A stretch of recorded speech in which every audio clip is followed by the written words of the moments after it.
Y a-t-il de vraies grosses ressemblances entre la charte de la langue française, incarnée par la loi 101, et la charte des valeurs québécoises, qui sera débattue à l'Assemblée nationale après avoir été débattue dans l'opinion publique québécoise sous la forme d'un projet de loi à venir, possiblement avant la fin de l'automne, nous a dit le ministre de tutelle à plusieurs reprises au cours des dernières semaines. Est-ce qu'il y a des vraies ressemblances? Est-ce que c'est effectivement le genre de charte, Mme Marois le disait au printemps, dont on dira un jour, elle a été un lieu de fusion de cette identité québécoise autour de valeurs que nous nous reconnaissons en commun. Bref, un grand théâtre d'unanimité, comme a pu l'être la loi 101, malgré des divergences de point de vue, on le sait, à l'époque et bien après aussi. Deux invités pour en parler. Ils ont l'avantage d'avoir de la mémoire, d'avoir vécu les deux débats et d'avoir là-dessus la lecture à distance que donne le métier de journaliste. Notre collègue et animateur du 15-18 sur ici Radio-Canada Première dans la région de Montréal, Michel C. Auger. Bonjour. Bonjour Michel. Alors, lundi au vendredi et puis le dimanche matin dans le même studio avec moi. Mais de l'autre côté, là. Oui, tout à fait, de l'autre côté de la table. Michel, donc, est avec nous à Montréal et dans notre studio de Radio-Canada à Québec, l'ex-journaliste, quoi qu'on n'est jamais ex-journaliste. On l'est, je pense, toute sa vie. Il est aujourd'hui professeur de journalisme à l'Université Laval. Il avait publié, c'est important de le signaler, une biographie de Camille Lorrain, le père de la loi 101. L'homme debout, c'était le sous-titre. Jean-Claude Picard, bonjour. Bonjour. Content de vous avoir avec nous et de vous entendre à nouveau sur nos ondes. Ça fait trop longtemps pour moi. Merci de m'avoir invité. Très content de vous avoir tous les deux. D'abord, est-ce que c'est un raccourci, je pose la question préliminaire, puis on fera des nuances après. Est-ce que c'est un raccourci facile, intentionnellement un peu biaisé ou pas, lorsque tant Mme Marois que les autres ministres qui ont parlé de cette loi à venir sur la Charte des valeurs québécoises disent qu'il s'agit un peu de la même affaire? Michel C. Auger. C'est assez différent, disons-le comme ça. D'abord, le Parti québécois avait fait de la législation sur la langue un engagement central de sa plateforme électorale. C'était dans les 6 ou les 8 points que M. Lévesque citait toujours pendant la campagne de 76. Et quand on regarde ce qui s'était passé avant, la loi 63, la loi 22, tout ça dans un espace de 7 ou 8 ans avant la prise du pouvoir par le PQ, il était clair que le PQ allait légiférer là-dessus. Tout le monde le savait. Ça s'appelait pas à l'origine la loi numéro 1 pour rien, c'était symbolique et c'était voulu. Donc, tout le monde savait que ça allait venir. C'est pas arrivé par une fuite dans les journaux en plein été, là. On le savait. Il y a eu un livre blanc. Le docteur Lorrain est allé faire une tournée du Québec et les ministres dans toutes les régions faisaient écho à ça. Après ça, il y a eu le projet de loi. Il y en a eu genre 14 versions du projet de loi et ça a donné la loi 101 à la fin. Et c'est vrai, Jean-Claude Picard, vous l'avez suivi de très près à ce moment-là, ça incarnait tout à fait une grande partie des motifs pour lesquels une majorité d'électeurs, en tout cas ceux qui s'étaient exprimés assez pour donner un pouvoir au Parti québécois, avaient amené ce parti-là, c'était la première fois de son histoire, à diriger les affaires du Québec. Donc il n'y avait pas de surprise, mais pas du tout. Non, c'est sans surprise que Camille Lorrain a entrepris tout de suite après l'élection du gouvernement Lévesque la rédaction de ce projet de loi qui a été adopté d'ailleurs très rapidement. Si on regarde un peu ce qui s'est passé, en dedans de 6 mois, le projet de loi a été débattu et adopté par les députés, mais il faut dire qu'à l'époque, le gouvernement était majoritaire, ce qui n'est pas du tout le cas du gouvernement actuel. Mais j'irais beaucoup plus loin, si vous le permettez, que ce que vient de dire mon ami Michel C. Auger. Il y a une différence aussi sur le fond, pas seulement sur la forme. Je crois vraiment que la loi 101, la Charte de la langue française, était un geste politique relativement brutal qui visait à affirmer par la primauté du français, à affirmer la prédominance du peuple francophone sur son territoire. C'est un geste d'affirmation nationale et c'est vraiment pour permettre à la fois dans la langue d'enseignement, la langue du travail, le milieu des affaires, etc., permettre aux francophones de reprendre possession d'un territoire que le gouvernement de l'époque croyait à tort ou à raison, dont il avait été dépossédé, si on veut. Alors que que la Charte des valeurs m'apparaît dans un tout autre registre que celui-là. C'est une charte du mieux vivre ensemble. Je pense qu'on n'est pas du tout, c'est pas de même calibre à mon humble avis. Ouais. Est-ce que, et vous l'avez évoqué dans votre biographie, le docteur Lorrain, qui était psychiatre, disait que le Québec avait besoin d'une thérapie pour se nommer, se définir, la langue étant le creuset principal municipales, en l'occurrence avec cette loi et cette charte. Donc, on était dans un processus d'identification, d'affirmation qui était central. Tout à fait. Le Dr. Lorrain n'a jamais oublié son passé psychiatrique et pour lui, le Québec et les Québécois étaient profondément malades, terrorisés par les souvenirs de la conquête et de tout ce qui s'en est suivi, la domination anglophone, disait-il, un peu partout au Québec, et il fallait guérir comme un psychiatre guérit, c'est-à-dire en intervenant presque médicalement, si je peux le dire comme ça. La loi 101 était vraiment une intervention psychiatrique sur le Québec avec les effets politiques qu'on connaît. Ouais. Et Michel Séauger, là-dessus, il y avait une ligne de fracture. Les sondages, je revoyais quelques chiffres de 77, là. C'est vraiment assez marqué. Une très confortable majorité chez les francophones appuie absolument la loi. Il n'y aura pas de problème. Chez les anglophones, d'ailleurs, on fait pas la nuance entre anglophone et allophone, néo-québécois à l'époque, c'est pas si raffiné dans les sondages. Oui, c'est ça. On faisait un gros paquet avec ça. Aujourd'hui, c'est pas la même ligne de fracture. Il y en a une. Elle a parfois tendance à se recouper autour de la charte et de accord ou désaccord avec la charte des valeurs québécoises, mais ça n'est pas la même chose. Non, c'est pas du tout la même chose.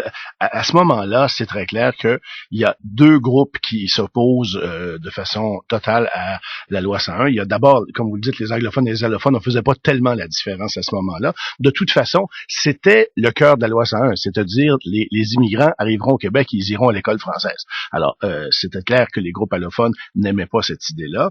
D'autre part, il y avait aussi le milieu des affaires, il faut pas l'oublier, qui était très, très contre, mais et de l'autre côté, c'était une unanimité à peu près totale. Il n'y avait pas de... Par exemple, dans le débat actuel, on voit des souverainistes qui sont contre la Charte des valeurs québécoises, il y en a qui sont pour. Il n'y avait pas ça à ce moment-là. C'était quelque chose de très clair. Et il faut le dire, c'était le patron de Jean-Claude. Il y avait aussi Claude Ryan qui était contre et qui jouissait à ce moment-là d'un pouvoir intellectuel considérable. Et ça avait ébranlé certaines personnes, mais il reste que la très, très grande majorité des francophones étaient favorables à la loi. Et dans ce sens-là, quand vous voyez Jean-Claude Picard de portrait aujourd'hui, effectivement, il y en a qui ont peut-être tendance à... Je l'ai entendu répéter, bon, plus du côté péquiste qu'ailleurs, mais oui, c'est la même chose. Ce sont deux chartes, et puis dans le fond, ça procède du même combat. Définir ce nous qui, collectivement, va être capable de vivre avec ces différences, mais tous réunis autour de valeurs principales. C'est plus complexe que ça. Ben moi, je pense que oui. Je pense que les péquistes qui disent ça prennent un peu leur désir pour des réalités. C'est pas du tout ça le fond même des deux projets de loi. Il y en a un qui, je le disais tout à l'heure, c'est pas dans le même registre. On travaille pas au même niveau. Et une dimension aussi qui est très, très différente. On y faisait référence il y a un instant, c'est que à l'époque, on travaillait par collectivité, si on veut. On classait les gens par collectivité. D'un côté, il y avait la population francophone majoritaire. De l'autre côté, il y avait le milieu des affaires, y compris le milieu d'affaires francophone qui s'y opposait, les allophones et les francophones. Aujourd'hui, c'est, comment dire, un projet de valeur ou un projet qui vise la laïcité, mais où on s'oppose non plus à des groupes nécessairement, mais à des individus qui disent non, moi je veux pouvoir être comme je suis. On est beaucoup plus individualiste aujourd'hui qu'on l'était à l'époque. Alors ça change aussi complètement les données. Et si vous permettez, ça m'a fait sourire. C'est juste l'histoire de Claude Ryan. Je veux juste rappeler quelque chose, Michel. Claude Ryan a écrit 24 éditoriaux durant tout le débat. Il a écrit plus d'éditoriaux contre la Charte de la langue française que tous les autres éditorialistes francophones et anglophones réunis au Québec. 24, imaginez. Je pense qu'il était contre. Je pense que oui. C'était son patron, il s'en souvient. mais Michel, il y a une différence fondamentale aussi au niveau des droits. À l'époque, on citait beaucoup les droits individuels dans le débat sur la loi 101. Le seul problème étant qu'il n'y avait pas de droit individuel en cause. Il n'y a pas de droit reconnu par les chartes internationales ou quoi que ce soit d'envoyer ses enfants à l'école de la minorité. Ça n'existait pas. On a fait beaucoup de choses sur les droits individuels, mais à la fin, le docteur Lorrain avait une réponse à dire, écoutez, trouvez-moi où c'est un droit individuel ou que ce soit dans le monde. Moi, je l'ai pas trouvé. Actuellement, il y a quand même les chartes, la charte québécoise au premier chef. On a vu la décision de la Commission des droits de la personne, là, et incidemment, à l'époque, quand la Commission des droits de la personne avait critiqué la loi 101, tout de suite, René Lévesque avait fait changer les articles litigieux, et il avait aussi refusé que le docteur Lorrain mette un article dans la charte qui la mettait à égalité avec la charte des droits et libertés. Oui, en disant, on va pas faire une bataille de niveau de droit. Oui, tout à fait. Par contre, ce qui était assez clair, et là très différemment aujourd'hui, ça l'est beaucoup moins, c'était quantifiable ce qu'on essayait de corriger, l'érosion, le taux d'assimilation des immigrants à la minorité anglophone, toutes ces choses-là étaient, et puis les disparités économiques dans le milieu de l'emploi, hein, on parlait pas encore du Québec Inc. C'était des choses qui étaient à construire. Ça vous frappe aussi, Jean-Claude Picard, le fait qu'aujourd'hui on soit dans un flou, incapable de quantifier le nombre de cas ou de fonctionnaires que ça touche, à quel niveau? C'est une excellente remarque parce que effectivement à l'époque, tant en commission parlementaire qu'au moment des tournées régionales qui ont été faites par le docteur Lorrain et par les autres membres du gouvernement, on avait quantifié, on avait des études démographiques, on avait toutes sortes de données chiffrées qui montraient la prédominance de l'anglais dans les milieux de travail, particulièrement à Montréal, qui montraient le taux d'anglicisation ou d'intégration dans les écoles anglophones des enfants immigrants. Donc, on avait plein de chiffres à donner. Et aujourd'hui, eh bien, malheureusement, on voit pas beaucoup de chiffres. Semble-t-il qu'il y en a, mais personne ne les montre. Il y avait eu la commission Gendron aussi, avant, c'était sous le régime libéral, qui avait fait toutes ces études-là. Et quand, plus tard, la Cour suprême du Canada en est venue à dire la nécessité pour le Québec de protéger la langue et la culture française est clairement établie, ils l'ont établie en jurisprudence à un moment donné, même la Cour suprême s'est mis à citer des études de la commission Gendron. Ça faisait partie du débat, ça faisait partie de l'arrière-scène, ça.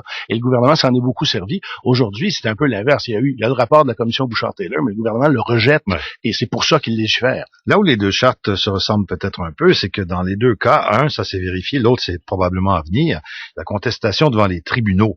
La loi 101 a été attaquée à de nombreuses reprises, a dû être modifiée. Il y a des pans qui sont tombés sous les coups de butoir devant les différents tribunaux jusqu'à la Cour suprême. Et là, en tout cas, si la Commission des droits de la personne a raison, on peut s'attendre à ce qu'un éventuel projet de loi qui incarnerait ces valeurs québécoises pourrait lui aussi se retrouver devant les tribunaux. Ça, est-ce qu'on est on est un laboratoire de sciences politiques assez spécial, Jean-Claude Picard, là-dessus? Vous savez, il y a beaucoup de politique derrière tout ça. Je me souviens qu'au moment de la rédaction de la Charte de la langue française, et ça a été confirmé par la suite, tous les juristes du gouvernement du Québec avaient prévenu le gouvernement Lévesque que les clauses affirmant le français devant les tribunaux, la primauté de la langue française comme langue des tribunaux ou comme langue de l'Assemblée nationale étaient anticonstitutionnelles et seraient déboutés devant les tribunaux supérieurs.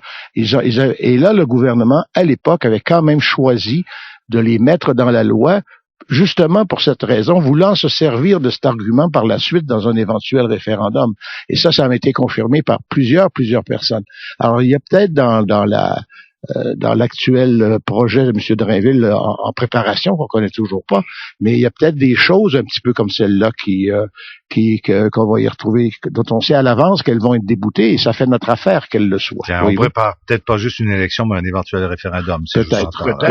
Mais d'autre part, il faut pas oublier non plus que la Charte des droits et libertés du Canada est arrivée après la loi 101 et qu'elle contenait des dispositions, et ça c'est la Cour suprême qui l'a dit, qui étaient faites pour défaire des bouts de la loi 101.